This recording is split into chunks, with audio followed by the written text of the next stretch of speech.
Hi, this is Linda Libby for Write Out Loud in partnership with the San Diego Public Library, and welcome to Blooomsday, a celebration of James Joyce, the author of Ulysses. This soliloquy is an excerpt from the final chapter of the book. No, that's no way for him.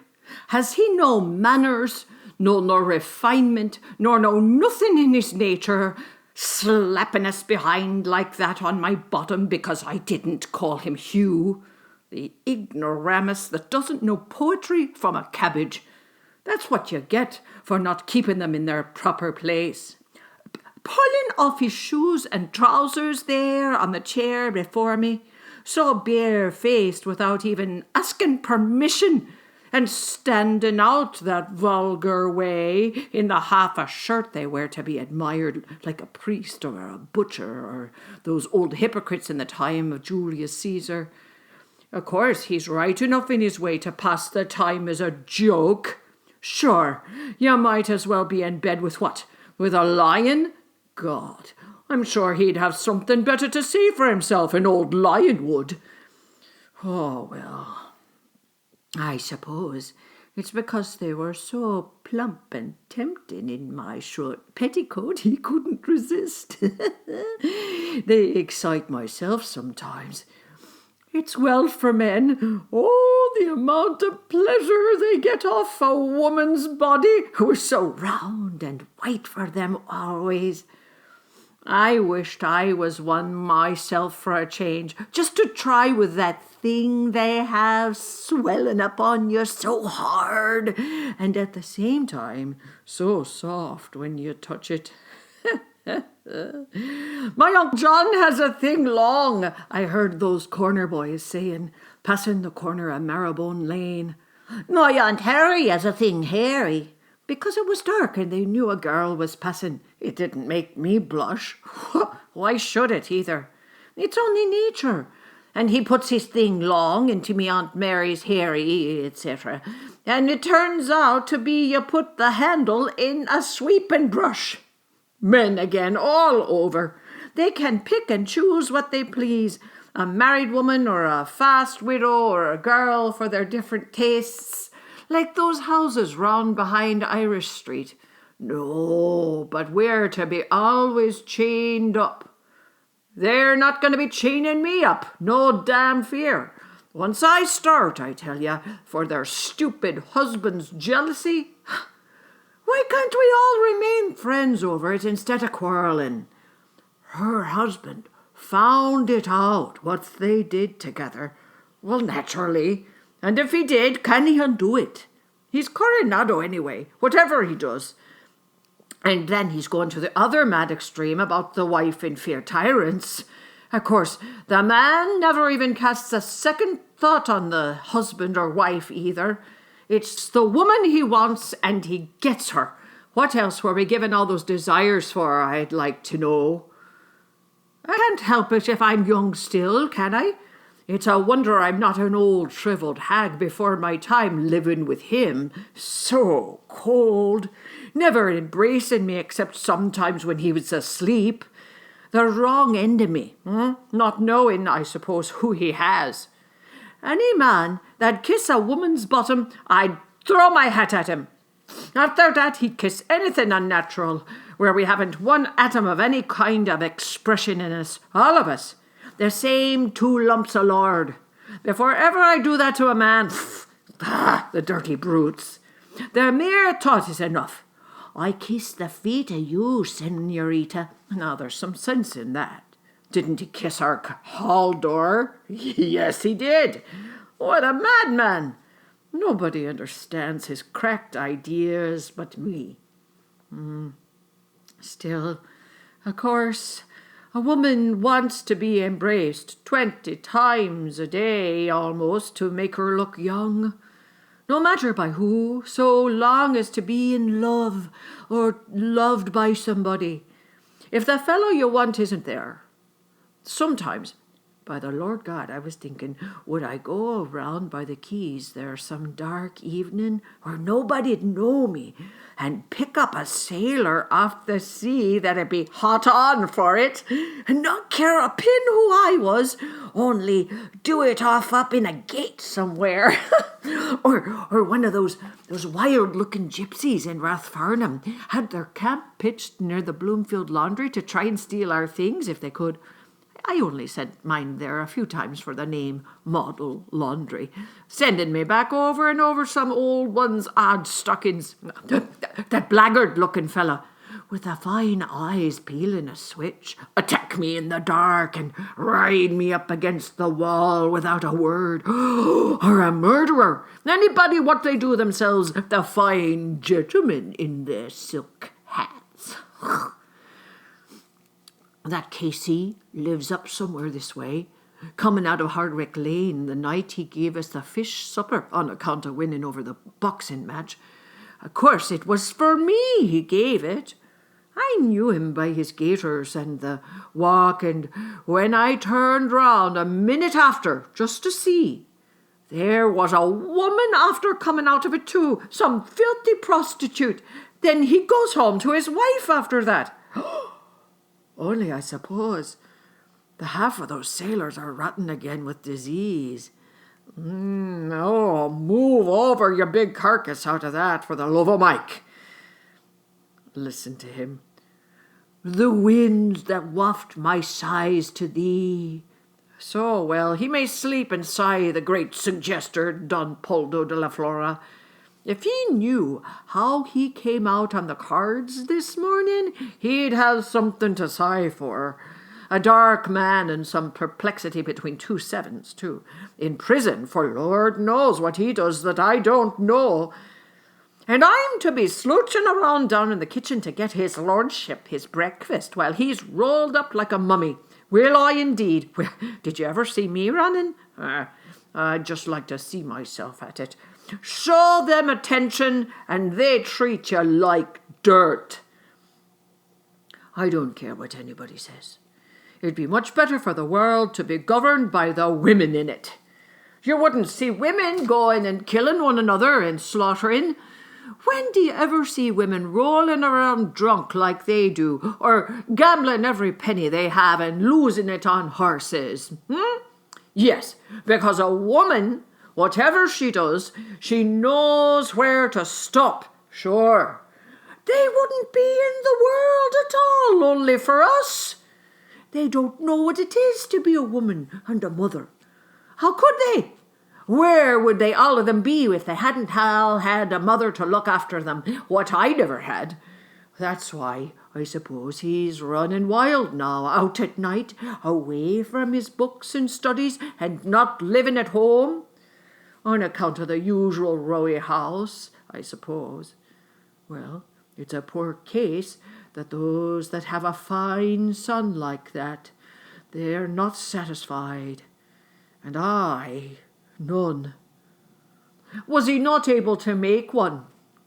It wasn't my fault we came together when I was watching the 2 dogs up in her behind in the middle of the naked street. That disheartened me altogether.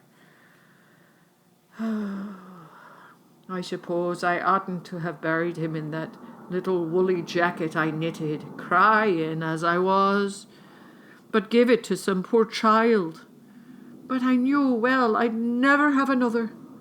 Our first death, too, it was. We were never the same since. Oh, I'm not going to think myself into the glooms about that any more. I wonder, why wouldn't he stay the night? I felt all the time it was somebody strange he brought in, instead of roving around the city meeting God knows who, night walkers and pickpockets. His poor mother wouldn't like that if she was alive, ruining himself for life, perhaps. Still, it's a lovely hour, so silent. I used to love coming home after dances, the air of the night. They have friends they can talk to, we've none. Either he wants what he won't get, or it's some woman ready to stick her knife in you, I hate that in women. No wonder they treat us the way they do. We are a dreadful lot of bitches. I suppose it's all the troubles we have makes us so snappy. I'm not like that. He could easily have slept in there on the sofa in the other room. I suppose he was as shy as a boy. He being so young, hardly 20. Of me in the next room, he'd have heard me on the chamber. What harm, Daedalus? I wonder. It's like those names in Gibraltar. De la Paz, De la Gracia. They had the devil's queer names there. Father Villaplana of Santa Maria that gave me the rosary. Rosales O'Reilly in the Calle Las Siete Revoletas. And Pisimbo and Miss Opiso in the Governor Street. Oh, what a name. I'd go and drown myself in the first river if I had a name like her. Oh, my. And all the bits of streets. Paradise Ramp and Bedlam Ramp and Rogers Ramp and Cratchit's Ramp and the Devil's Gap Steps. Well, small blame to me if I am a harum-scarum. I know I am a bit. I declare to God I don't feel a day older than then. I wonder could I get me tongue around any of the Spanish. ¿Cómo está usted? Muy bien, gracias. ¿Y usted? See, I haven't forgotten it all. I thought I had only for the grammar. A noun is the name of any person, place, or thing. Pity I never tried to read that novel Cantankerous Mrs. Rubio lent me by Valera, with the questions in it all upside down the two ways. I always knew we'd go away in the end. I can tell him the Spanish, and he can tell me the Italian. Then he'll see I'm not so ignorant. Oh, what a pity he didn't stay. I'm sure the poor fellow was dead tired and wanted a good sleep badly. I could have brought him in his breakfast in bed with a bit of toast, so long as I didn't do it on the knife for bad luck. Or if the woman was going her rounds with a watercress and something nice and tasty, there are a few olives on the kitchen he might like. I never could bear the look of them in abrines. I could do the criada. The room looks all right since I changed it the other way. You see, something was telling me all the time I'd have to introduce myself, not knowing me from Adam. Very funny, wouldn't it? I'm his wife. Or pretend we were in Spain with him half awake, without a God's notion where he is. Dos huevos estrellados, señor? Oh, Lord. The correct things that come into my head sometimes. It'd be great fun. Oh, supposing he stayed with us. Why not? There's the room upstairs, empty, and Millie's bed in the back room. He could do his writing and studies at the table in there for all the scribbling he does at it. And if he wants to read in bed in the morning, like me, as he's making the breakfast for one, he can make it for two, I'm sure. I'm not going to take in lodgers off the street for him if he takes a gazebo of a house like this. I'd love to have a long talk with an intelligent, well-educated person. I'd have to get a nice pair of red slippers, like those Turks with the fez used to sell, or yellow, and a nice semi-transparent morning gown that I badly want, or a peach blossom dressing jacket like the one long ago in Walpole's, only 8 and 6 or 18 and 6. I'll just give him one more chance. I'll get up early in the morning. I'm sick of Cohen's old bed in any case. I might go over to the markets to see all the vegetables and cabbages and tomatoes and carrots and all kinds of splendid fruits all coming in lovely and fresh. Who knows who would be the first man I'd meet? They're out looking for it in the morning, Mamie Dillon used to say. They are, and the night too. Huh, that was her mass going. I'd love a big juicy pear now to melt in your mouth. like when I used to be in the Longin way. Then I'd throw him up his eggs and tea in the moustache cup she gave him to make his mouth bigger, I suppose. He'd like my nice cream, too. I know what I'll do. I'll go about rather gay.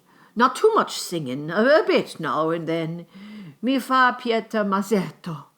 Then I'll start dressing myself to go out. Presto non son più forte.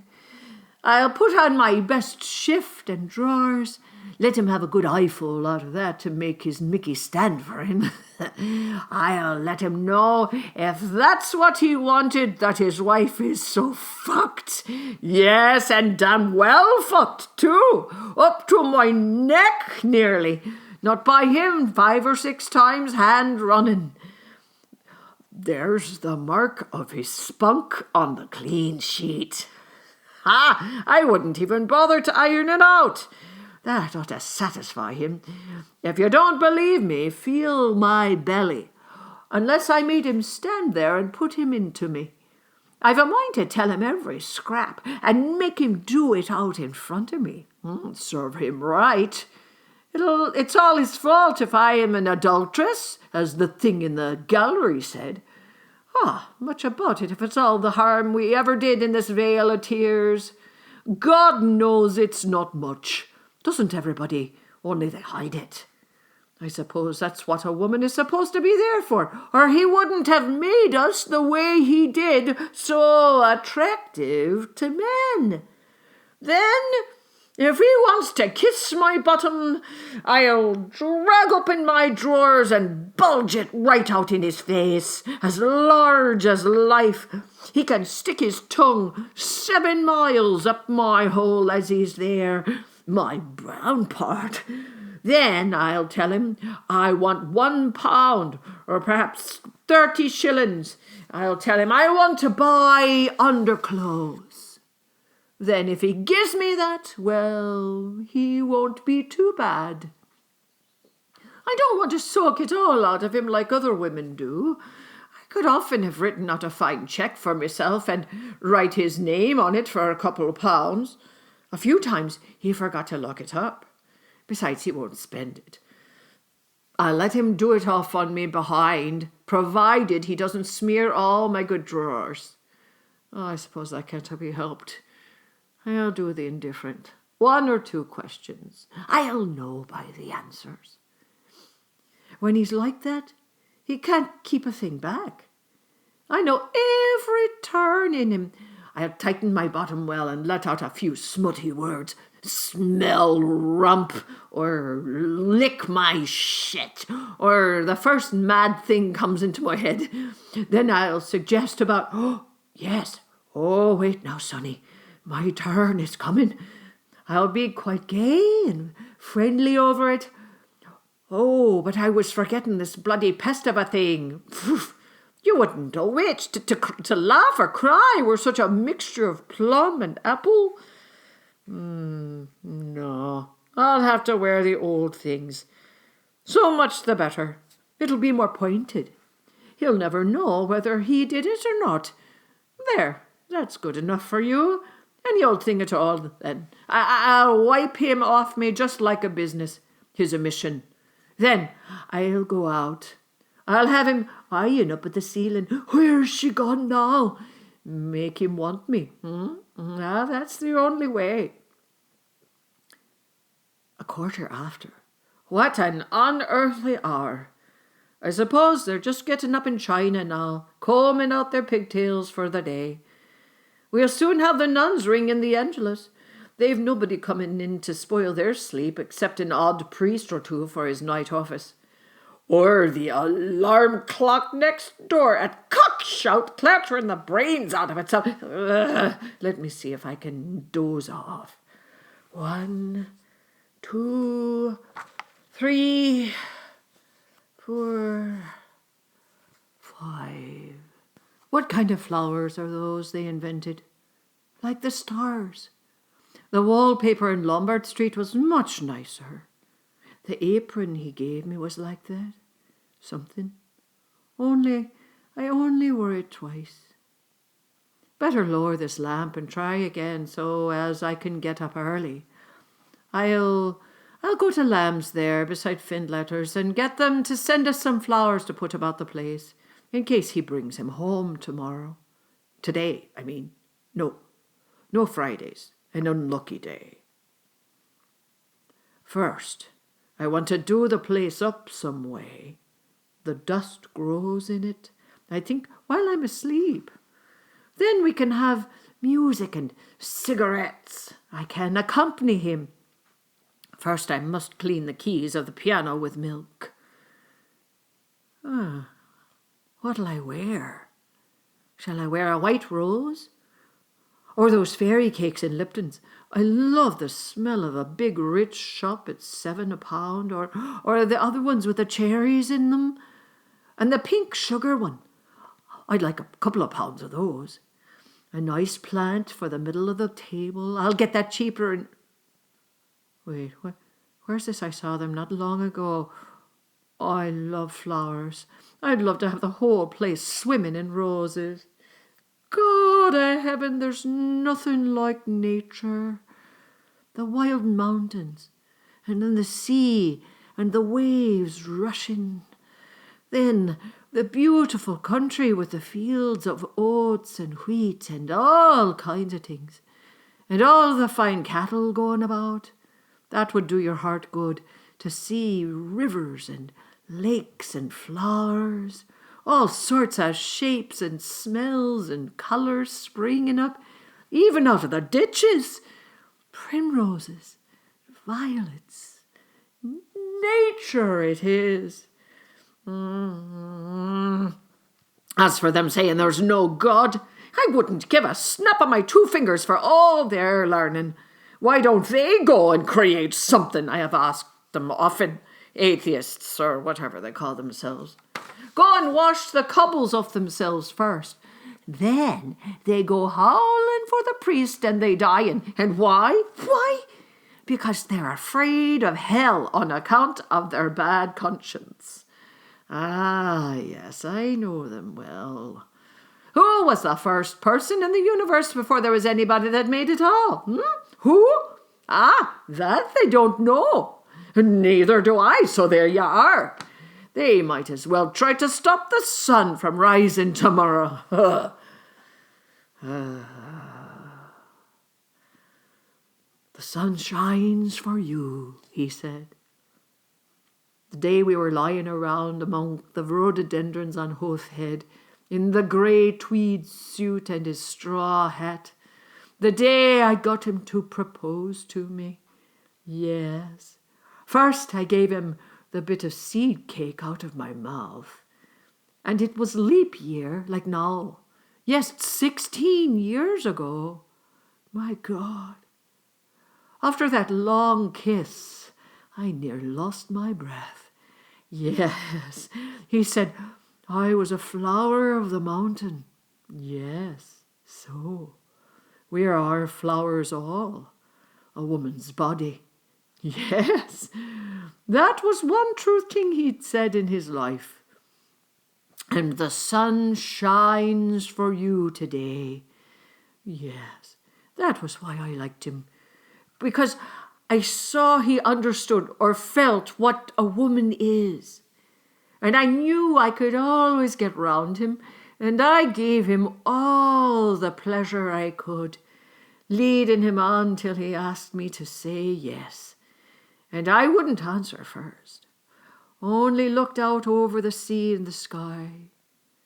I was thinking of so many things he didn't know, of Mulvey and Mr. Stanhope and Hester and Father and old Captain Groves and the sailors playing All Birds Fly and I Say Stoop and washing up dishes, they called it that on the pier.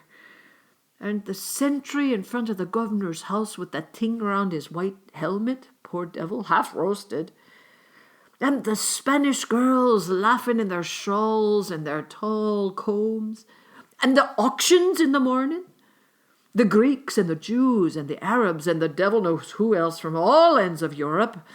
and Duke Street, and the foul market, all clucking outside Larby Sharon's, and the poor donkeys slipping half asleep, and the vague fellows in the coats asleep in the shade on the steps, and the big wheels of the carts of the bulls, and the old castle, thousands of years old. Yes, and those handsome Moors, all in white and turbans like kings, asking you to sit down in their little bit of a shop. And Rhonda, with the old windows of the posadas, two glancing eyes, a lattice hid for her lover to kiss. The iron and the wine shops half open at night, and the castanets. Oh, and the night we missed the boats at Algeciras. The watchman going about serene with his lamp. And oh, that awful deep down torrent, and the sea, crimson, sometimes like fire, and the glorious sunsets, and the fig trees in the Alameda Gardens. Yes, and all the queer little streets, and the pink and blue and yellow houses, and the rose gardens, and the jessamine, and the geraniums, and cactuses, and Gibraltar, as a girl where I was a flower of the mountain, yes, when I put the rose in my hair like the Andalusian girls used. Or shall I wear a red? Yes, and how he kissed me under the Moorish wall, and I thought, well, as well him as another. And then I asked him with my eyes to ask again. Yes. And then he asked me, would I? Yes. To say yes, my mountain flower. And first I put my arms around him, yes, and drew him down to me so he could feel my breast's all perfume. Yes, and his heart was going like mad, and yes, I said, yes, I will, yes.